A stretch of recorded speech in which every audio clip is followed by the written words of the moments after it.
What is going on, everybody? Welcome to the Week 6 NFL Power Rankings show. We had a big week. We learned a lot this week. There's actually some pretty big movement here this week, so this is going to be a fun one. Really looking forward to it. Before we do get started, if you could do me a huge favor, please do hit that like button. It's a free and easy way to really help support my channel. I really appreciate it. But let's get started at the bottom in the Williams Watch tier. The Caleb Williams Watch, of course. The New York Giants are going to be crowned the worst team in the NFL here this week. I mean, you got to start with the offensive line. Marcus McKethan at left tackle. It's been hard to watch, to say the least, but Evan Neal not taking steps up this year. They can't pick up a stunt on the inside. Then you got Daniel Jones compounding mistakes on top of that. But this week, not only did they have issues offensively, but defensively, some of these warts really showing up. These safeties and the linebackers, their inability to defend the run at all, repeating issues that showed up in, say, that Niners game a week ago. They have issues on that side of the ball too. So they, to me, are the worst team in football, even though they have one win on the season. Then at number 31, the Carolina Panthers, who are going to drop down a spot. You know, I do think from the eye test, they at least got some things to work with their passing game with Bryce Young in this game. Him and Adam Thielen have a nice connection, but that's really where any positives from this game stop. And even then, you have Bryce Young, still making a rookie mistake or two every game that puts this team behind the 8 ball. But, their lack of a run game with Miles Sanders being such a big problem. I mean, he's going nowhere on the ground and fumbling the football. I think he needs to go in the doghouse until further notice. And this team needs to swallow their pride on that contract they gave him. But defensively, too, man, this team is in a bad spot. They have lost a lot of their key players due to injury, and they have a lot of just bad players out there right now. So they're not a good football team. They're 0-5 for a reason. Then a surprising one here. The New England Patriots at number 30. This one I just did not see coming. I mean, I've been defending the Patriots, ranking them higher than expected, talking about how they're going to turn things around and how great of a coach Bill Belichick is. It has never, though, felt this grim. And it's really, in my opinion at least, never felt like the league is coaching circles around Bill Belichick like what we're seeing right now. And that's not a reflection of who he is as a career coach, but where this team is right now, Belichick has assembled a horrible roster offensively. The O-line is banged up and lacking talent. They have no dynamism with this offense. And then a couple of injuries to this defense have left what, to me, started the year as an exciting defense. It's been left rather toothless. So this Patriots team is a very bad team right now. They're getting outclassed down in, down out in every phase, and it's just kind of tough to watch at this point. But it to me is the reality of where they're at right now. And then at number 29, the Arizona Cardinals. Hey, they put up a fight against the Bengals. They were only 3-point underdogs in this game, and while they didn't cover or anything, I think they continued to show that they are scrappy, though lacking talent in so many key areas. But I still like some of the stuff they're doing with Drew Pensing, the play caller. I mean, Marquise Brown's a good receiver, man. I will end this Cardinals segment by reminding people that Marquise Brown can absolutely play. He had a great game this week. Then the Denver Broncos at number 28, losing to the New York Jets this week. Their struggles continue. I don't think we learned too much new about the Denver Broncos other than obviously the Sean Payton era is not getting much better after they lost to the team that Sean Payton called out Nathaniel Hackett for doing a horrible job last year. It's like, hey, look yourself in the mirror here, Sean Payton. This ain't going well. But now we're going to take a tier jump up. But first, I got to tell you guys about Underdog Fantasy. If you're looking for the best way to spice up any given football matchup, well, Underdog's daily pick'em fantasy contests are the best way to do that. You're talking about setting lineups here, setting higher or lower on player stats, anything from fantasy points to passing yards, interceptions, receiving yards, you name it. And if you string together a winning lineup, you can get up to 20 times your entry. And even better, right now, Underdog is running a special promo. Normally, they would match up to $100 on your first deposit. They will currently match up to $500 on your first deposit if you sign up using promo code TFG. That's like 5 years worth of free pick'em contests.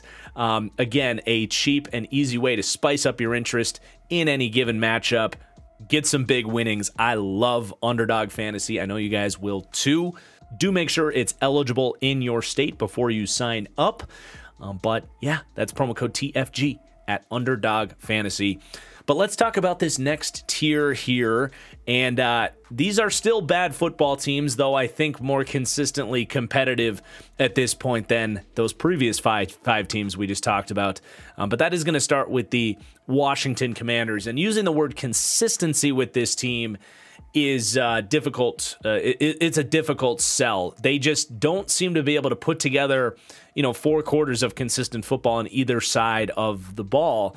This last week, the defense really horrible. And I mean, there's just no excuse for Ron Rivera with this talent to be getting beat up by the Chicago Bears like that in all 3 levels. I mean, the D-line got worked by Chicago's O-line. The linebackers played horrible, and the secondary played horrible in this game. So Ron Rivera, I get it. He's a good dude. He's been through a lot. He's had highs as an NFL head coach, but he's the bottom of the barrel of NFL head coaches right now. Can't really get this defense right. And if you're a defensive coach, at this point, you're burning this roster talent. What is it that you do here?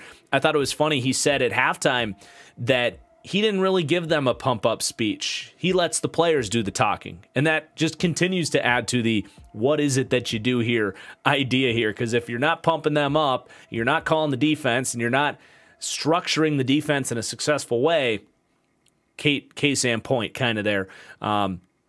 Offensively, I think Sam Howell is capable of putting up some numbers. The way I've described him is he checks the box as a starting caliber player. He's not a perfect quarterback, but last week's loss certainly not on Sam Howell. But then we have the victor of last Thursday night's game, the Chicago Bears, and they didn't move after their victory against the Denver Broncos, or rather their late game collapse against the Denver Broncos, but it felt like a victory because Justin Fields played better, right? But to see the continuation of that offensive success is obviously huge for this Bears team. We know how much talent they have on that side of the ball, especially with DJ Moore and what they can do in the run game. I think their offensive line, now that they're more healthy, is pretty good. And then obviously Fields playing better to the point that we're kind of back to square one of like, can he keep this thing going and build his future here in Chicago? So that's obviously heading in the right direction. Defensively, I still think they have a lot to work out. But it was good to see Javon Dexter really getting after the quarterback, too. I mean, that was their big second-round pick to help out with that D-line. So things definitely trending in the right direction for the Bears in the last 10 days or so. Then we have the Green Bay Packers. I mean, Bears fans are going to be happy to see the Packers trending in the complete opposite direction. The Packers this week look like the Bears did in the first couple of weeks. I mean, the offense was horrible. Jordan Love, truly horrible on Monday Night Football. I know he's had his ups and downs through the first 4 weeks, but I think he's been overall pretty solid. But this week was really concerning to see that low level of quarterback play being available for Jordan Love. Really held the team back. And then you still have, even though the Raiders only scored 17 points, granted, a couple missed field goals in there certainly helped. But, you just have these frustrating Joe Barry moments with the defensive play calling where you end up with Preston Smith covering Devontae Adams and free releases into the end zone down in the red zone. It's like this defense still could be so much better than they are, and they're being held back on that side of the ball. So just an all-around horrible, horrible outing for the Green Bay Packers, who I think stock couldn't really have fallen any worse than it did from that performance. And they're kind of back to square one here, trying to evaluate what they have for the future. I think any thoughts of playoffs for the Packers right now are a pipe dream.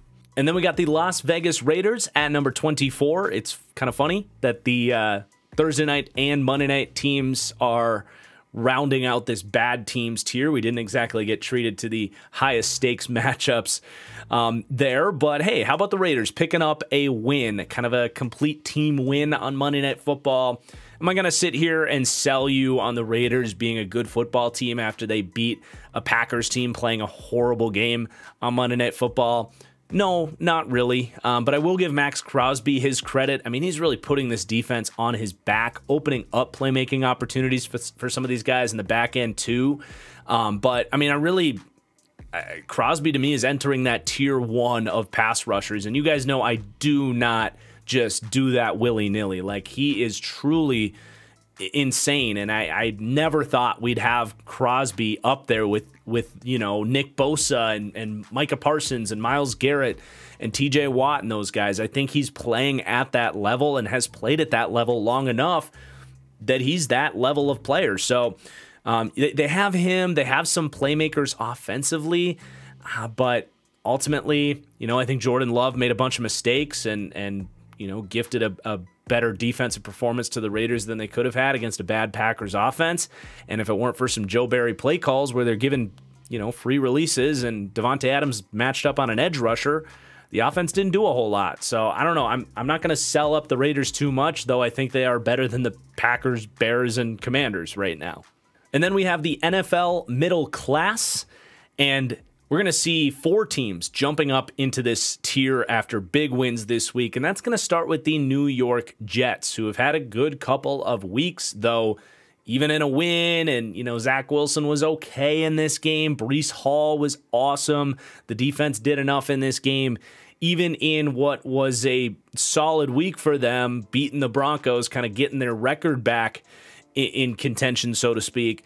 They lose Elijah Vera-Tucker. Like, they just can't get anything to I mean, we'll see how they respond to that injury, but that's obviously a tough one, losing him for the year. So, big win.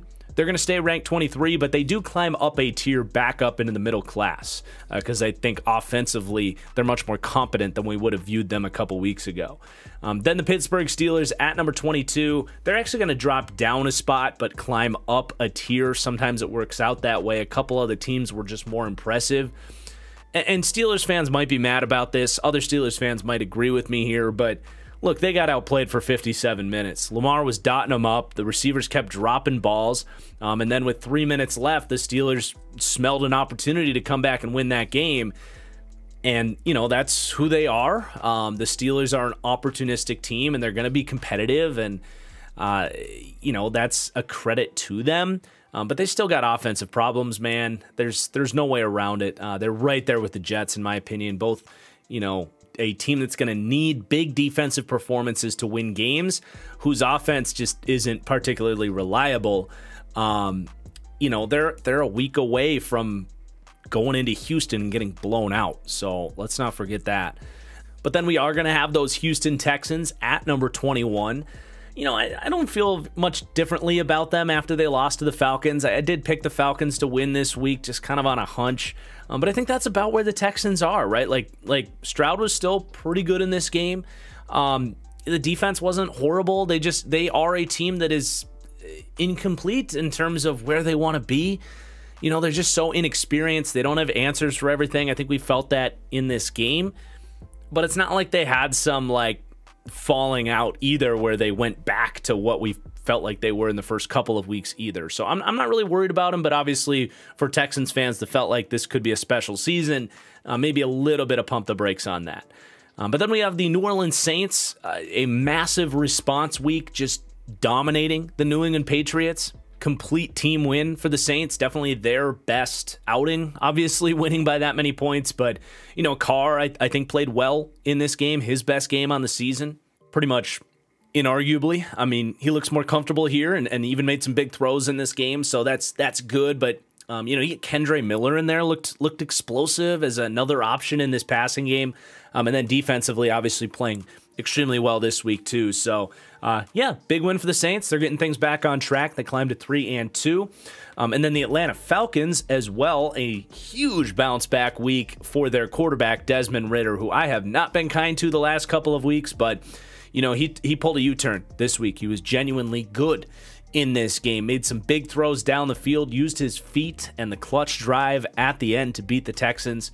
Look, you play well, you're going to get credit for it. You play bad, you're going to get called out for playing bad. So, it is what it is. But, you love seeing Desmond Ridder showing some upside out there and making some throws down the field, getting Kyle Pitts involved. It's not a coincidence that Desmond Ridder has his best game of his career, and Kyle Pitts leads the team in receiving yards for the first time in like 2 years since Matt Ryan was their quarterback, it feels like.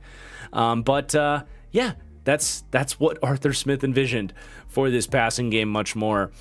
Then we have the Minnesota Vikings, also in this middle class tier. They are going to fall down 5 spots in the rankings as they fall to 1-4. But even then, the biggest reason for that is Justin Jefferson might miss some time. They played a hard game against the Chiefs. This is who the Vikings are. They're going to be in a one-score game, whether they're playing the defending Super Bowl champs or the Carolina Panthers. It's just what they are. I think ranking in the middle class it's just going to be very difficult for them to get out of it because they are experienced. They have Kirk Cousins. I like a lot of the stuff this defense is doing despite some of their talent gaps. Yeah, they're going to keep falling here as other teams are actually winning games and impressing and showing us new things.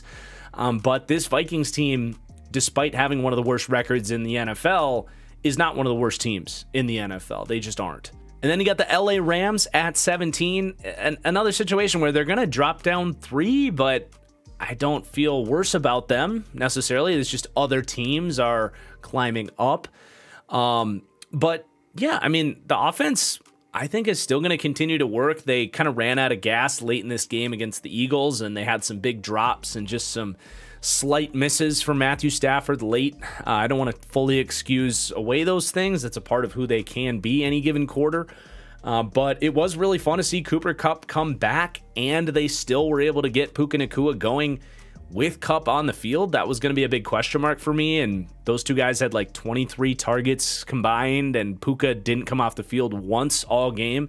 Did have a couple drops and a fumble that they got away with, but yeah, I think the offense is still fun. Defensively, they have their problems, and that much showed up in this Eagles game for sure. But yeah, they're a very frisky team that is not out of this thing by any stretch of the imagination.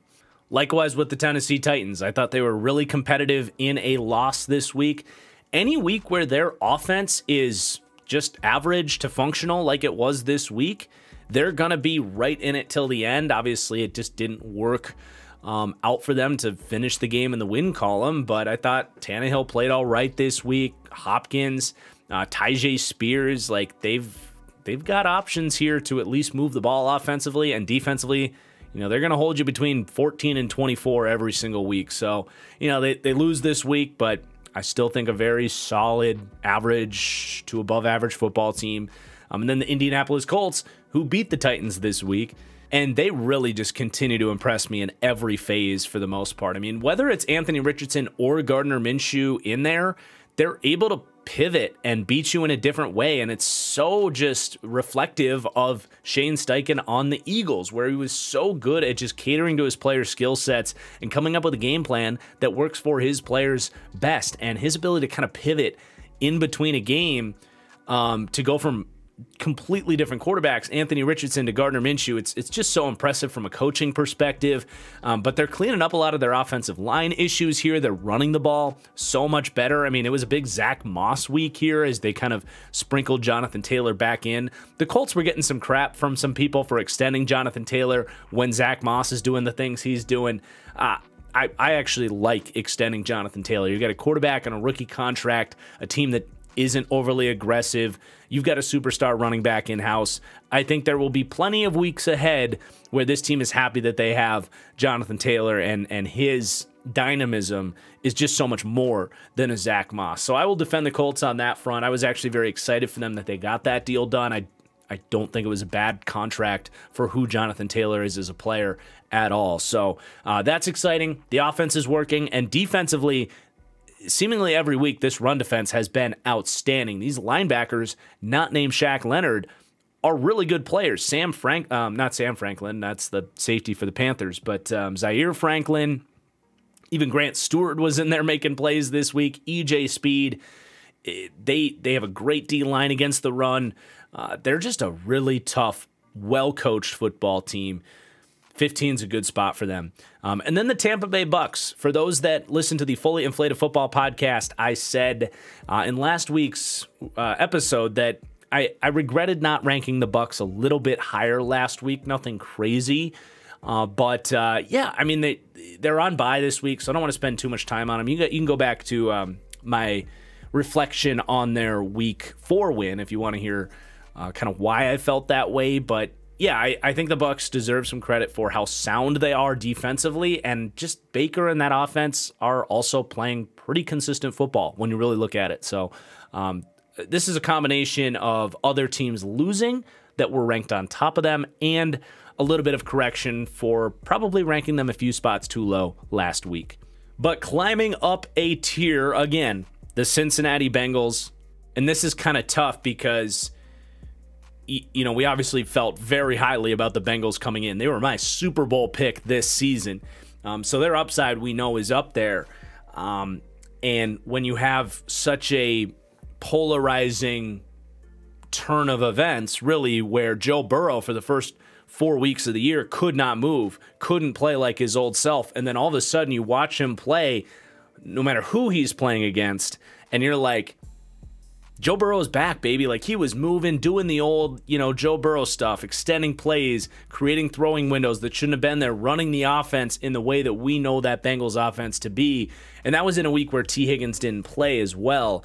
But then you also have to factor in who their opponent was, and the Cardinals, and take that with a grain of salt. Also, their offensive line played better against the Cardinals. So it's obviously great to see them doing some of the stuff we know they're capable of. This defense, I think 2 of the last 3 weeks, has played great. That's good to see as well.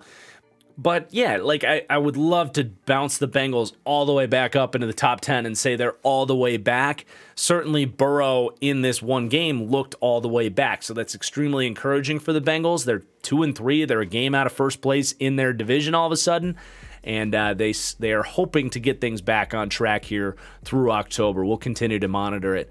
But then we have 3 straight teams who were on bye this week. That makes it very convenient. We can kind of gloss over the Chargers, Seahawks, and Browns, who all are going to drop a spot just because the Jags beat the Bills and had a huge statement win for the Jacksonville Jaguars out in London.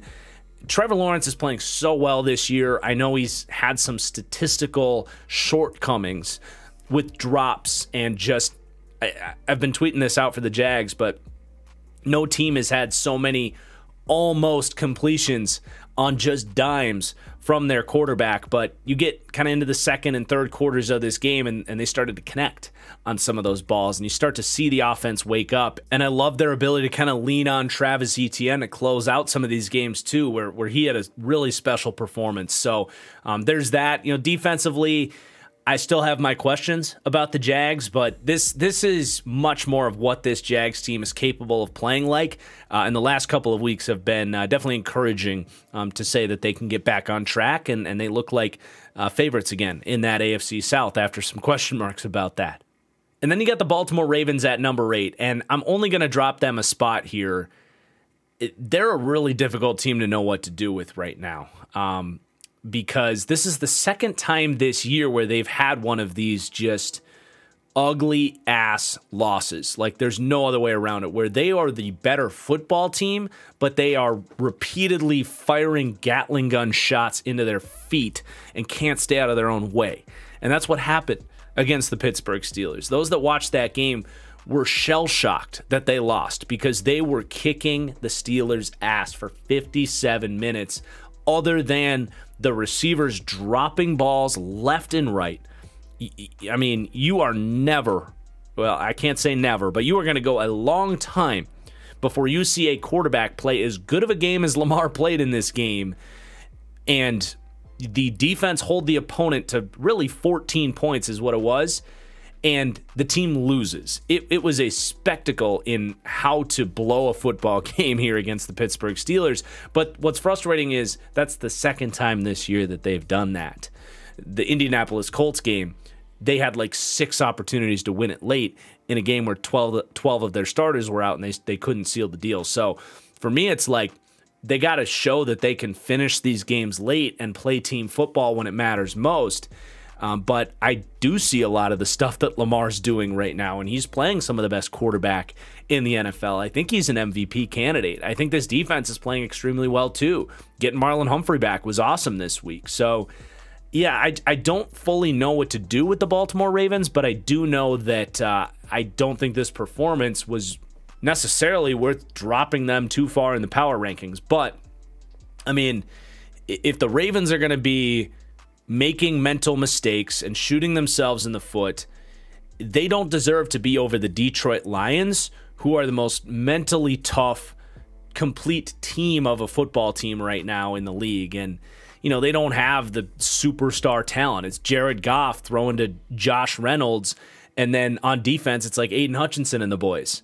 But my God, they just week after week game plan and scheme and out physical their opponent and just avoid mistakes. I mean, 3 turnovers for the Panthers.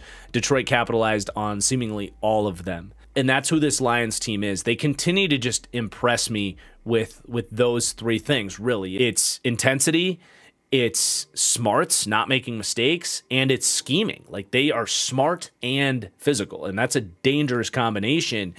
And I want to give Jared Goff his dues, man. Like, the way he's played in the last 12 games or so, like, he, to me, is playing at a level that is up. And this might sound crazy, but those that have followed the Lions and watched all of their games, like, he really is up there playing at the level of that kind of like tier 2 quarterback with like Herbert and Lawrence and Hurts and some of those guys I've ranked in that tier 2.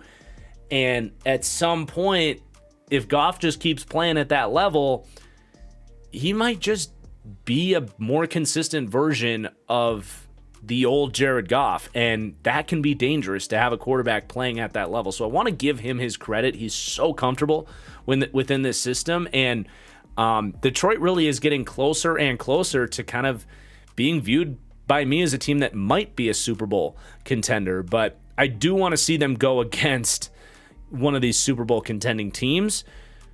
Obviously, they did beat the Chiefs in...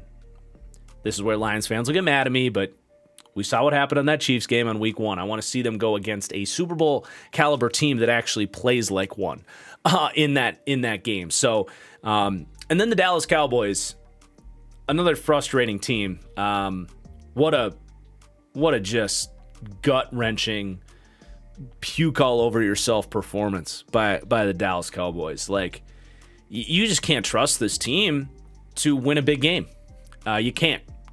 There's a Dak Prescott factor involved there. There's a Mike McCarthy factor involved there. But what a just flat, horrible outing on a night where they had an opportunity to show that they did belong in that top tier where I had them ranked last week. I mean, all of it was just bad. They can't match up against that Niners team, but that's 2 out of 3 weeks where the Cowboys have gotten blown out. One time was against a bottom tier team, and now against a top tier team. They have issues that show up at inconvenient times seemingly, and that to me keeps them out of the Super Bowl tier. But let's talk about that Super Bowl tier. And Buffalo is a tough team to know what to do with. A week away from that huge statement win against the Miami Dolphins, they come out and kind of lay an egg against the Jacksonville Jaguars. It was a very challenging day at the office for the Bills. I am willing to give them a partial pass on a day where you're in London. I disagree with their approach to fly out there on a Friday. I think you're setting yourself up for disappointment and a flat performance, like we saw from this offense, especially early on. I just don't think that's the way to go about it. But you've got the London game factor, and then all of these injuries piling on for this defense. It was just a very challenging day for the Bills. I don't want to give them a complete pass, but honestly, I didn't even think Josh Allen really played poorly in this game. They just, weren't able to finish drives early. And again, the defense you lose all those guys for injuries in a game. Like, it's just difficult to respond against a good Jags offense. So I do think it was just a really unfortunate day at the office. We'll continue to see like what the significance of these injuries are though, and how much it impacts them. I mean, I think they very clearly missed Tre'Davious White in this game. So yeah, we're still, I think, learning a lot about the Bills, who have had a very kind of roller coaster season so far. I will say it was funny as hell to see Stephon Diggs bitching and moaning on the sideline, and then they scheme up a deep shot for him, and he gets mossed by a 5'9" corner. Like that was pretty funny to watch. Just, you know, objectively funny entertainment as a neutral bystander on that one. But then we're gonna have the Miami Dolphins at number 4, who obviously lost to the Bills last week, but bounced right back in the biggest of ways here this week.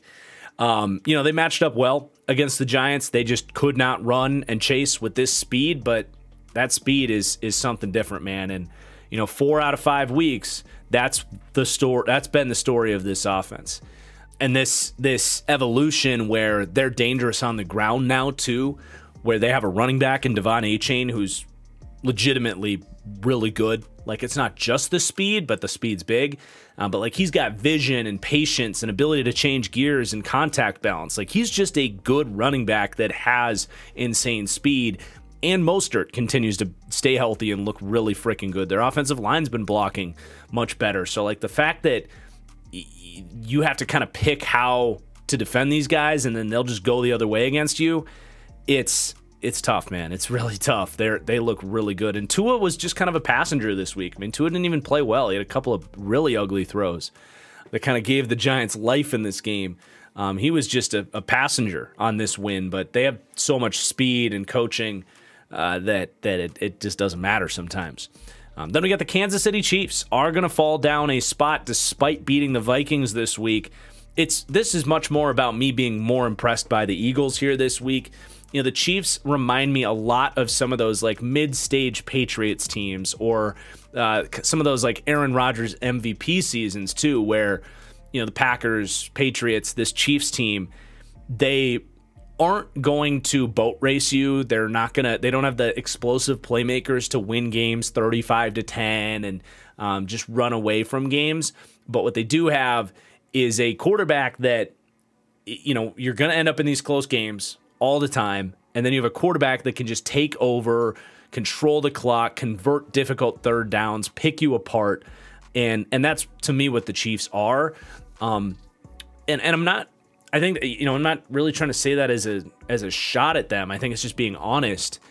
But it does make them human, and it just increases or just decreases really their margin for error, and it makes it so like a bounce of the ball here or there can hurt you in some of these outcomes. So I like the Chiefs quite a lot. I'm really not saying this as a knock on them to drop them a spot, but the Philadelphia Eagles to me this week looked like the Philadelphia Eagles. The last 4 weeks I've been kind of like, yeah, they're a Super Bowl team. They've had some spots where like, yeah, the defense doesn't quite look great. Jalen Hurts hasn't been amazing, honestly, but this week it was like, all right, there's the Eagles. Like, this felt like they had kind of clicked into gear against the Rams, where they unlocked all these playmakers, A.J. Brown, Dallas Goedert, the O-line, the run game, you name it. And then defensively especially too, like Jalen Carter.